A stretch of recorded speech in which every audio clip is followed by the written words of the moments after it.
Today's video will look at current flow in a circuit with a capacitor in it.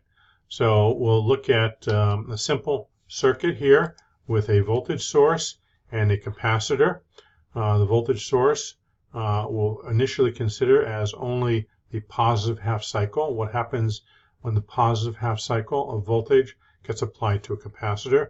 Well, we have current flowing from the voltage source to the capacitor, and it reaches the capacitor and it stops flowing there because the capacitor is an insulator. And the electrons literally start piling up on the plate there because they have nowhere else to go.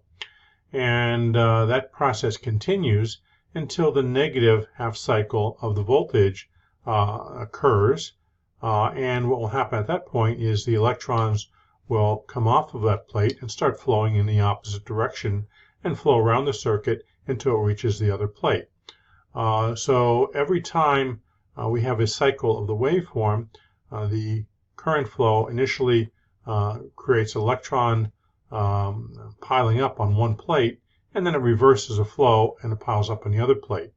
And so long as we keep reversing it quicker than the capacitor can fill up with electrons, and that occurs after 5 tau, 5 time constants, if we can reverse that more quickly, then before it fills up, we have the current flowing in the opposite direction, and we're going to keep going with that process, and we have current flowing in the external circuit, even though it technically doesn't flow through the capacitor as an insulator there.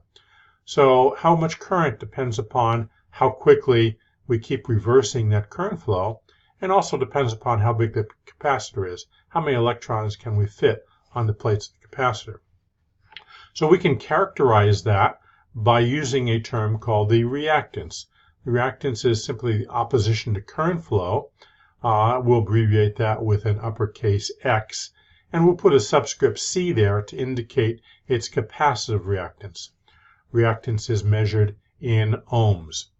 Remember, X is going to behave similar to R in Ohm's law, so we can say V is equal to IX, or I is equal to V over X, or X is equal to V over I. So when we're using this X, we have to remember what it is really. Remember, resistance you've used for quite a while now, that was a real number. It turns out that reactance is actually an imaginary number, and capacitive reactance is a negative imaginary number. Remember, imaginary simply means it's multiplied by the square root of -1. And we abbreviate that with an I if you're a mathematician, but engineers don't want to confuse that with current, so we usually use a lowercase j. So whatever value we get for the reactance, we're going to put a minus j in front of it before we utilize it. And let's look at how we actually do that in a problem. Here is a voltage source, 12 angle 0 at 5 kilohertz. We have a capacitor, 0.05 microfarads. We want to find the current in that circuit. So the very first step is to find that value of reactance. What is the reactance of that capacitor? So in order to find that, we need the formula. X of C turns out to be equal to 1 over 2 pi FC. Okay? The faster the frequency, the lower the value of C, and the larger the value of capacitor, the lower the value of X of C. So it's inversely proportionate. So X of C is 1 over 2 pi FC. X of C is 1 over 2 pi FC. Very important formula. You need to memorize that. For now, we'll just plug our values in there. 2 pi, frequency is 5 kilohertz, and the capacitance is 0.05 microfarads.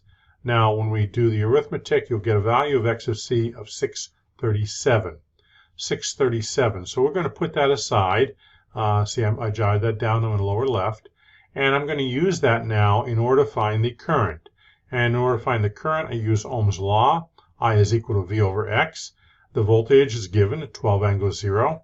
The X we found is 637. We put a minus J in front of it. And when you're putting in a calculator, you want to put parentheses around both these numbers. So parentheses around the 12 angle 0. Divide by, and probably want to put a 0 minus J, 637, in the parentheses in the denominator. And the graphing calculator will allow you to do that. And when you do that arithmetic, you're going to get a value of 18.8 milliamps and angle of 90 degrees.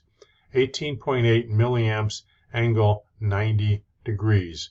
And that angle simply tells you the time difference between the current waveform and the voltage waveform.